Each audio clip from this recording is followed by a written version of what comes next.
반갑습니다. 이번에는 안 따라서 하네요. 찬송가가 아니라서 그런가요? 네.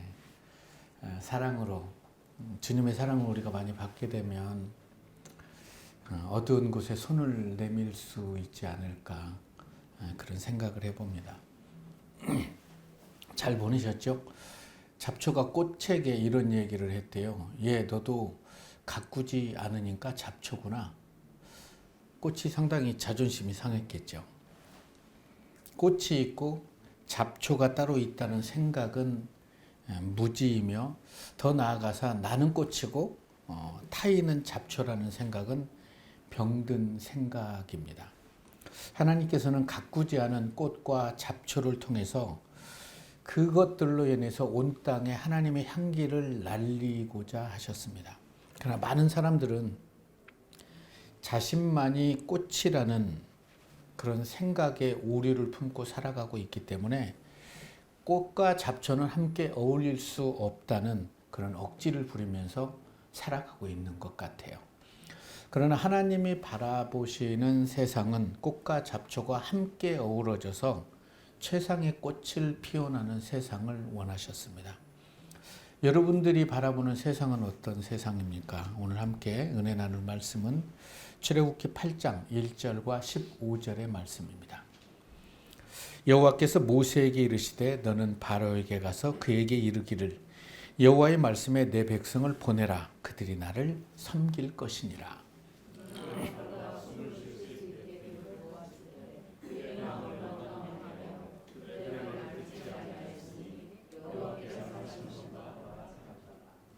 썩 기분 좋은 본문은 아니지요.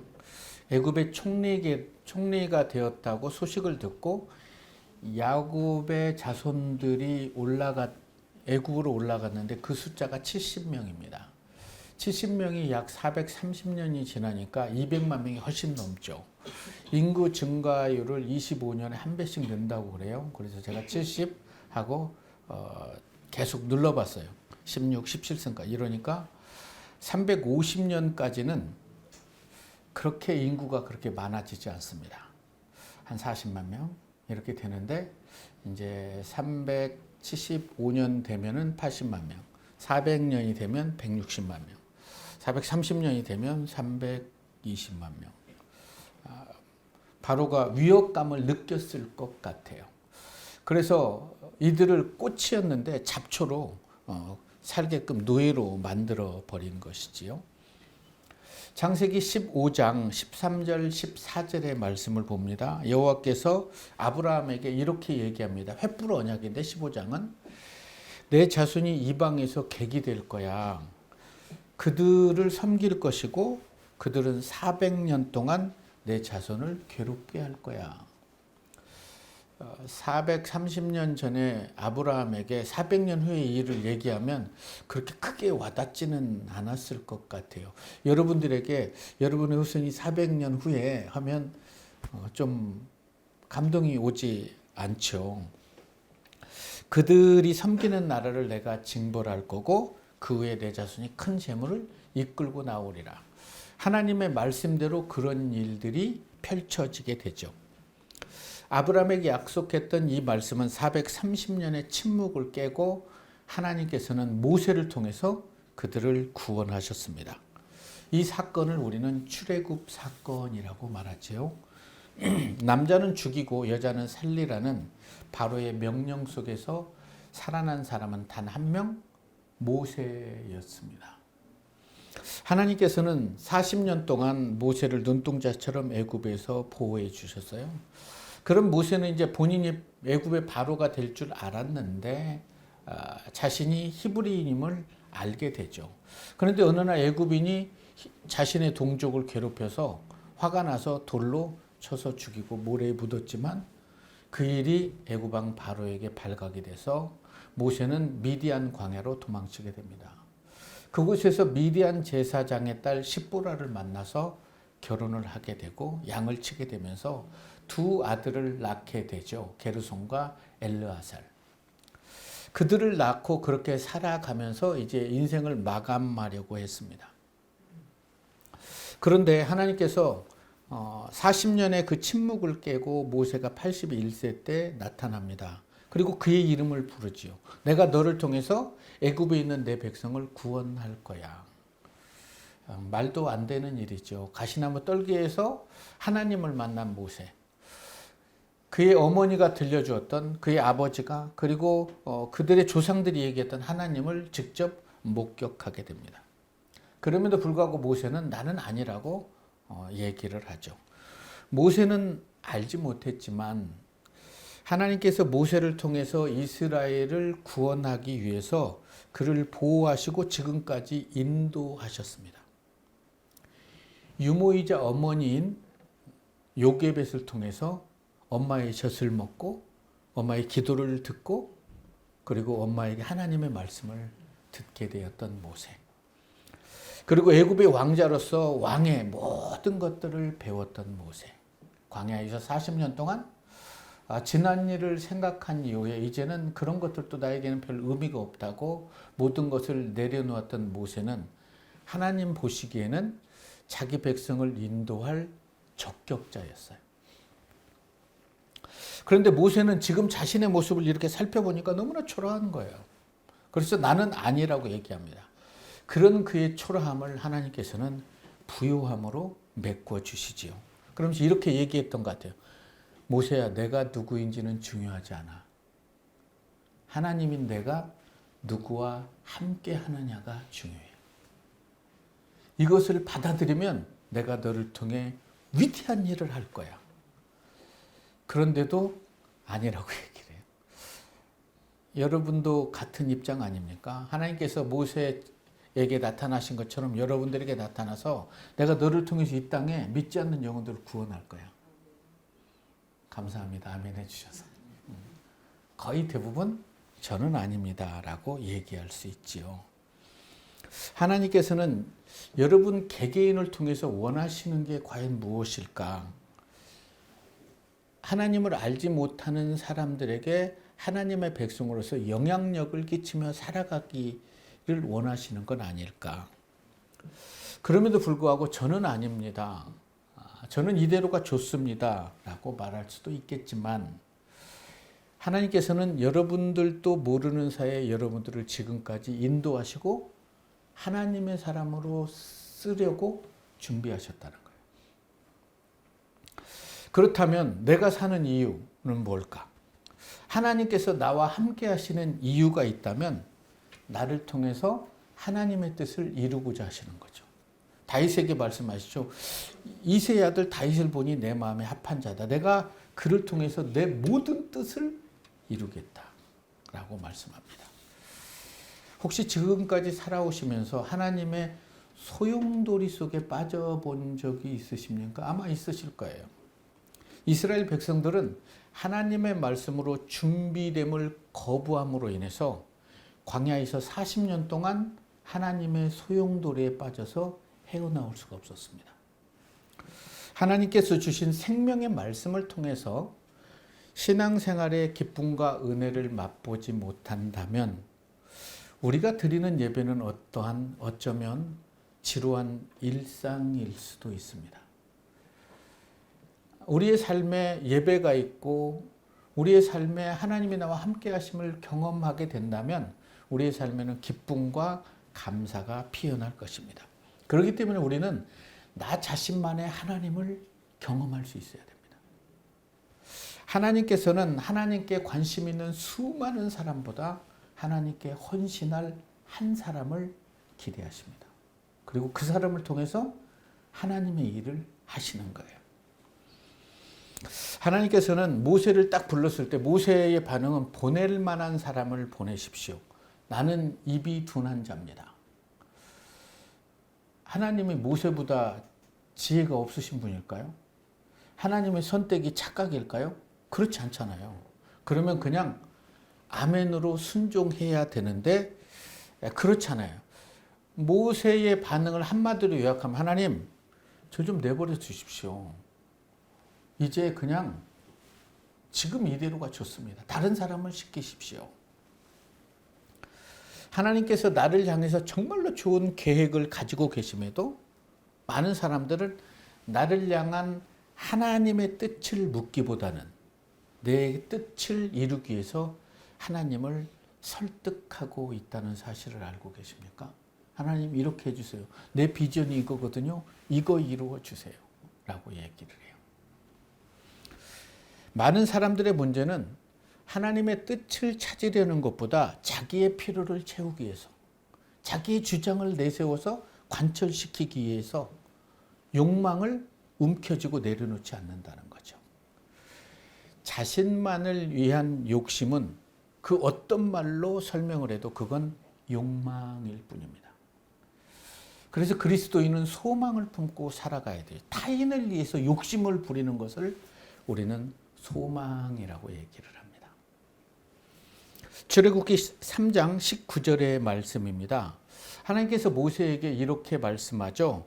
내가 아노니 강한 손으로 치기 전에는 애굽 왕이 너희 가기를 허락지 아니하다가 내가 손을 들어 애굽 중에 여러 가지 이적으로 그 나라를 친 후에 그가 너희를 보낼 거야. 애굽으로 보내기 전에 이런 얘기를 해줘요. 말 안 들을 거야 라고 얘기를 합니다. 하나님의 말씀대로 모세는 애굽 왕 바로에게 내 백성을 보내라 라고 선포를 합니다. 안 보내면 여러 가지 재앙으로 괴롭힐 거야. 한번 괴롭혀 봐라. 그래서 그 괴롭힘을 당하고 힘들면 살려달라고 얘기를 합니다. 보내겠다고. 그러나 또 숨 쉴만 하면 보내지 않아요. 바로가 하나님의 명령을 거절했을 때 그가 할 수 있는 것은 하나님께로 오는 모든 재앙을 받아들이는 것이었어요. 속이 시원하십니까? 자, 그렇다면 입장을 바꿔서 내가 하나님의 말씀을 순종하지 않으면 하나님께로 오는 모든 은혜와 축복을 거부하는 거라는 거예요. 하나님의 인도하심에서도 거부하고 하나님과 점점 멀어지게 되는 거죠. 출애굽기 8장 15절의 말씀입니다. 그러나 바로가 숨 쉴 수 있게 됨을 보았을 때 그 마음이 완강하여 그들의 말을 듣지 아니하였으니. 한두 번도 아니고 계속해서 바로는 그 마음이 완악해서 백성을 내보내지 않습니다. 그럼에도 하나님께서는 계속 모세에게 보내서 내 백성을 보내라고 하고 또 다른 재앙을 일으키라고 얘기를 하죠. 완악한 바로를 보면서 모세는 어떤 생각을 했을까요? 바로가 완악해지면 이스라엘 백성들이 너무나 힘들어하는 거죠. 그래서 그들이 또 원망하고 막 불평을 하는 거예요. 그때 모세는 자신을 보낼 때 하나님께서 들려주신 말씀, 내가 아노니 강한 손으로 치기 전에는 절대 보내주지 않을 거야. 그러나 결국에는 보낼 거야 라고 얘기를 합니다. 하나님의 관심은 고통이 아니라 나 자신의 모든 것들을 그분 앞에 내려놓는 것입니다. 여러 가지 재앙으로 바로는 하나님을 경험했잖아요. 야, 정말 엄청나다. 그러면 그 말씀에 순종했더라면 얼마나 좋았을까요? 우리의 삶 또한 마찬가지죠. 예배를 통해서 말씀을 통해서 여러분들에게 계속 하나님이 말씀하시지만 그 말씀에 순종한다는 거 쉽지 않습니다. 그렇다면 오늘 본문에 나오는 바로가 바로 나일 수도 있다는 거예요. 우리가 하나님께 순종할 때 회복이 일어나고 기쁨과 감사가 일어나게 됩니다. 하나님의 일은 마지못해서 하는 사람을 하나님께서는 원하지 않습니다. 하나님의 일을 마지못하게 할 때 하나님은 기뻐하잖아요. 그리고 하나님께서는 여러분들에게 강요하지도 않습니다. 또 여러분의 뜻을 꺾지도 않아요. 바로처럼 내버려 두는 거예요. 데이비드 배너는 나 주님의 사랑 안에 안기다에서 이렇게 얘기를 합니다. 하나님을 알려면 하나님의 사랑으로 감동받고자 하는 마음이 있어야 합니다. 하나님의 사랑으로 감동을 받는 것, 이것이 영원히 변화되는 것입니다. 이스라엘 백성들은 모세를 통해서 출애굽을 합니다. 이 출애굽 과정에서 하나님께서는 이스라엘 백성만 다듬은 게 아니라 모세도 다듬고 바로도 다듬었습니다. 이스라엘 백성들의 원망과 불평을 통해서 모세는 자신도 모르게 다듬어지게 된 거죠. 이스라엘 백성들 또한 애굽의 노예 생활에서 해방시키셔서 가나안 땅으로 인도해서 하나님의 통치 아래 살게 될 거야. 젖과 꿀이 흐르는 가나안 땅으로 너희를 인도할 거야. 그럴 때는 환호성을 질렀습니다. 그런데 가나안 땅에 들어가려면 애굽에 있는 노예의 모든 찌꺼기들을 다 빼내야 되고 하나님의 사람으로 준비돼야 되는 거예요. 그런데 이들은 준비되지 않고 가나안을 가기를 원했던 거죠. 그런데 여러분 여호수아 1장을 딱 펼쳐보면 여호와의 군대 장관이 여호수아를 가로막습니다. 그리고 이렇게 얘기합니다. 이 땅 음란이 춤추고 우상 숭배가 춤추는 가나안 땅으로 들어오고자 하는 너희는 누구냐?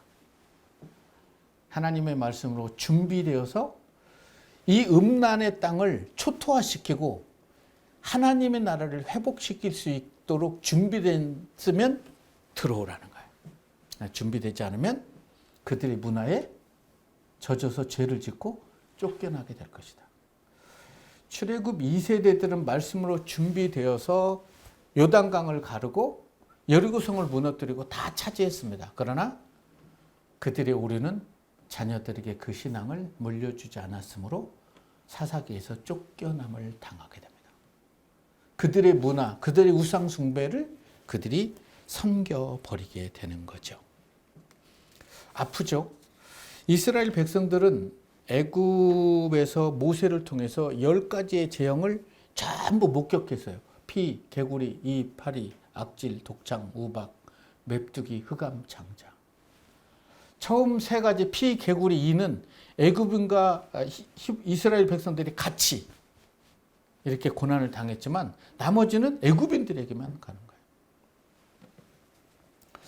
애굽인들에게는 재앙이었지만 이스라엘 백성들에게는 기적이고 은혜고 축복이었습니다. 애굽 사람들이 하나님의 말씀을 거부함으로 수많은 사람들이 고난당하고 죽임당하는 것을 이스라엘 백성들은 두 눈으로 목격을 했습니다. 그런데 이들이 이제 출애굽을 한 이후에 홍해 앞에서 원망과 불평을 쏟아내요. 홍해를 갈라줘요.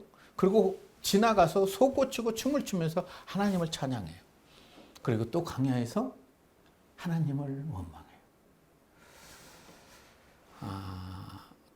거룩한 것은 쉽게 전염되지 않는 게 너무 속상해요. 그런데 거룩하지 않는 것은 너무나 쉽게 전염되는 거죠. 애굽인들의 마음이 강팍해서 하나님의 말씀을 들었음에도 불구하고 하나님을 원망하며 불평을 쏟아냈습니다. 이스라엘 백성들이 그렇게 광야에서 원망과 불평을 쏟아내면 그 원망과 불평의 결과를 알았다면 그들이 원망과 불평을 했을까요? 그들은 숨이 코끝에 달려있을 때 마지막 순간에 깨달았어요. 아, 이게 불순종의 결과구나 라고 생각하고 그 광야에서 죽었다고요. 알았다면 그렇지 않았을 텐데. 애석하게도 그들의 끝은 광야였습니다. 가나안 땅, 젖과 꿀이 흐르는 땅에 들어가 보지도 못하고 그곳에 목을 맸던 거죠.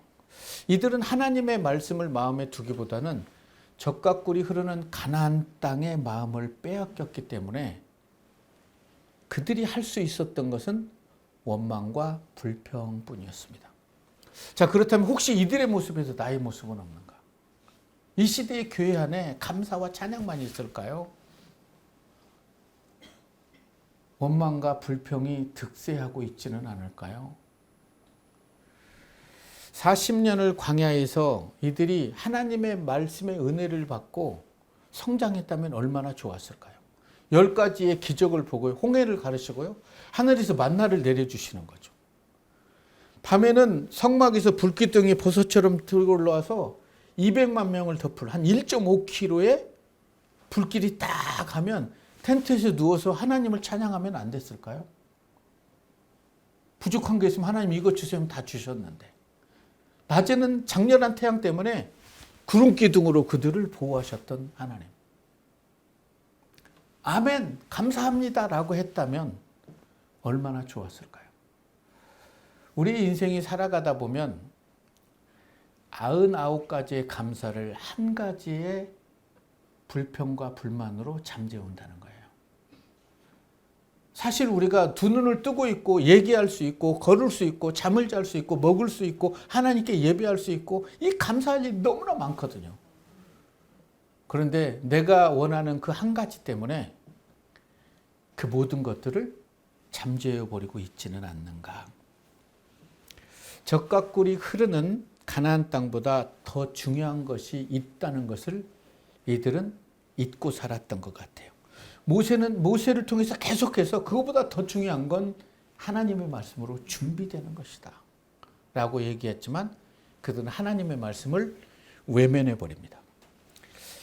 이들이 원하는 것을 얻지 못한 이유가 있다면 무엇일까요? 이들은 원하지 않는 일을 더 생각했기 때문이에요. 더 많이 생각했기 때문에. 변화는 아픔을 동반하지요. 고통이 없이는 우리는 하나님의 형상대로 쉽게 다듬어지지 않습니다. 살다가 문득 내 삶에 고통이 다가오게 되면 사람은 두 가지 반응을 한다는 거예요. 할 말을 잃어버리는 거예요. 그리고 하나님, 이 고통을 주신 이유가 뭐죠? 이걸 통해서 내가 어떻게 더 나아가야 되죠? 하는 사람이 있고 침묵하면. 또 한 사람은 아무 말이나 막 떠드는 거죠. 내가 나에게 어떻게 이런 일이 있을 수 있냐고. 하나님 살아계시냐고. 살아계시면 왜 나에게 고통을 주냐고 아우성을 지르기도 합니다. 살아가면서 무엇을 수확했는지를 매일 따지기보다는 내가 어떤 씨앗을 심었는지를 생각하며 하루하루를 살아가는 게 지혜인 것 같아요. 예수님께서 이 땅에 오신 이유는 제자를 삼기 위해서 오셨어요. 예수님의 사역은 가르치는 사역이었어요. 사도행전 1장을 딱 펼치면 예수께서 행하시고 가르치시기를 시작하신 부터라고 기록해요. 내가 보여주고 가르치는 사역. 이게 예수님의 최고의 사역이었어요. 우리가 제자가 되려면 하나님의 말씀을 배운 후에 그 말씀대로 행하려고 몸부림을 치고 하나님 성령님께 도와달라고 기도하는 거죠. 그때 우리는 하나님을 개인적으로 만나게 됩니다. 우리가 서로에게 예수 그리스도를 전하지 않는다면 우리는 예수님에게서 점점 멀어지게 될 거예요. 오늘 보면 8장 1절을 다시 봅니다. 여호와께서 모세에게 이르시되 너는 바로에게 가서 그에게 이르기를 여호와의 말씀에, 그러니까 내 말이 아니라는 거예요. 여호와의 말씀에 내 백성을 보내라. 그들이 나를 섬길 것이다. 너가 꽃을 노예로 짓밟아버리고 잡초로 짓밟았지만 그들은 너를 섬길 자가 아니라 나를 섬기려고 이 땅에 존재하는 소중한 사람이라는 거예요. 이스라엘 백성들을 보내야 된 이유를 말합니다.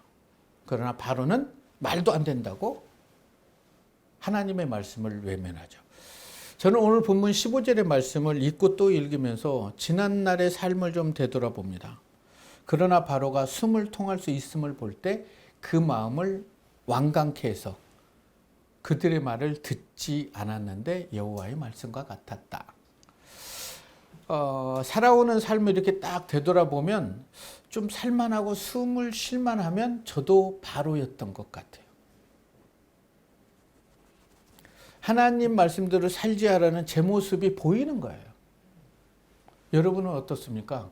좀 숨이 통할 만하고 생각한 대로 내 일이 잘 되면 그 자리에 엎드려서 겸손해서 어쩌자고 저에게 이런 은혜를 주십니까? 하면서 하나님께 감사를 피워 올립니까? 아니면 더 높이 오르려고 하나님과 멀어져 가고 있지 않습니까? 조금 숨이 통할 수 있을 때 하나님 은혜에 감사하며 살아갈 수 있는 삶이 하나님께서 원하시는 삶이라고 저는 생각합니다. 출애굽 사건들을 통해서 이스라엘 백성들의 삶을 이렇게 들여다보면 하나님의 기적을 그렇게 많이 받았던 사람도 없어요. 가장 많은 기적을 날마다 맛보았던 거예요. 그럼에도 불구하고 그들은 가장 많이 원망하고 불평을 쏟아내는 그들의 모습이 나의 모습이었어요.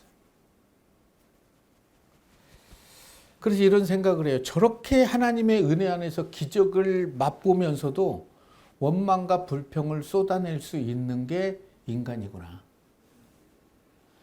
하나님의 말씀에 은혜를 붙잡고 순종하기만 하면 감당할 수 없는 하나님의 은혜가 내 삶에 부어질 텐데 그걸 알지 못해서 마지막 순간에 숨이 코끝에 달려있을 때 우리의 생명은 하나님이 주신 숨을 거둬들이면 끝나는 거죠. 아담에게 불어넣었던 숨을 걷어가시면 그때 이게 결과구나. 순종이 아닌 불순종의 결과구나 하고 후회한다고 해서 회복할 수는 없는 거죠. 그들이 알았다면, 그러니까 그들은 몰라서 그랬어요. 그리고 성경에 오늘 본문을 기록한 이유는 뭘까요? 너희는 알라는 거예요.